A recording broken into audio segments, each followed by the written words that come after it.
గాంధీ ఆసుపత్రిలో మరోసారి వైద్యుల నిర్లక్ష్యం బయటపడింది. ఎక్స్పైరీ ఇంజెక్షన్లు ఇవ్వడంతో 20 మంది చిన్నారులు అస్వస్థతకు లోనయ్యారు. వీరిలో ఒకరి పరిస్థితి విషమంగా ఉన్నట్టు తెలుస్తోంది.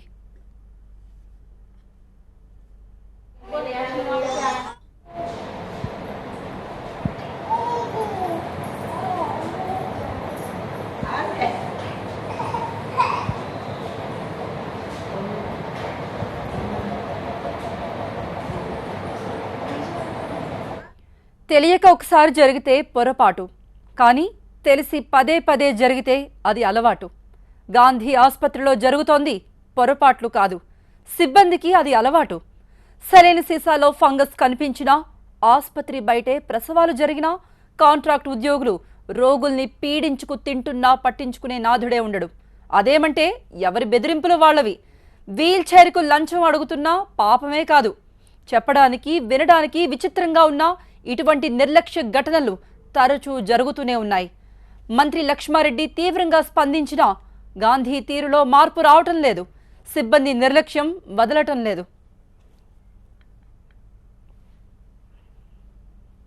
పిల్లలకు గ్లూకోజులు సూదులు ఇచ్చే వరకే చలి జ్వరాలు వచ్చినాయి బాగా. 8 మందికి ఏమో ఇంగ్లీష్ అని ఇచ్చిండ్రు.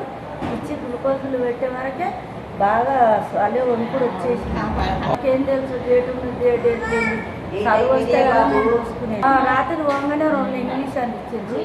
ఇచ్చినాక మళ్ళీ జ్వరం వచ్చింది. ఇప్పుడు మంచిగా జ్వరం వచ్చినాక మళ్ళీ తక్కువైంది. రాత్రి వచ్చి చూసుకోండి జ్వరం వచ్చిందా తీసుకొచ్చాను. జ్వరం సర్ది తీసుకొచ్చే వరకు 2-3 రోజులు మంచిగా ట్రీట్మెంట్ జరిగింది. వాళ్ళ సిస్టర్ సాయంత్రం ఇంజక్షన్ చేస్తారని రమ్మన్నారు. ఇంజక్షన్ వేయించిన తర్వాత 5 minutes తర్వాత చలి పెట్టింది బాగా. చలి జ్వరం తక్కువగా తప్పుకుంటే ఎమర్జెన్సీ వార్డు తీసుకుపోతే కొంచెం చూపించింది. మళ్ళీ మెడికల్ షాప్ రాసి సిరంజి దగ్గర కొనుక్కొచ్చుకోమని మళ్ళీ వేస్తే చలి ఆగింది. మళ్ళీ జ్వరం కావాలి మోషన్స్ కంపులు బాగా పెట్టినారు. గాంధీ ఆసుపత్రిలో మరోసారి వైద్యుల నిర్లక్ష్యం బయటపడింది. ఎక్స్పైరీ ఇంజెక్షన్లు ఇవ్వడంతో 20 మంది చిన్నారులు అస్వస్థతకు లోనయ్యారు. వీరిలో ఒకరి పరిస్థితి విషమంగా ఉన్నట్టు తెలుస్తోంది. తెలియక ఒకసారి జరిగితే అది పొరపాటు, కానీ తెలిసి పదే పదే అదే చేస్తే అది అలవాటు. గాంధీ ఆసుపత్రిలో జరుగుతోంది పొరపాట్లు కాదు, సిబ్బందికి అది అలవాటు. సరైన సీసాలో ఫంగస్ కనిపించినా, ఆసుపత్రి బయటే ప్రసవాలు జరిగినా, కాంట్రాక్ట్ ఉద్యోగులు రోగుల్ని పీడించుకు తింటున్నా పట్టించుకునేవాడుండడు. అదేమంటే ఎవరి బెదిరింపులు వాళ్ళవి.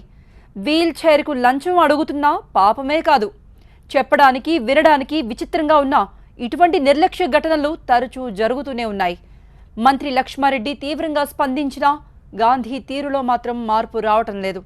సిబ్బంది నిర్లక్ష్యం వదలటం లేదు.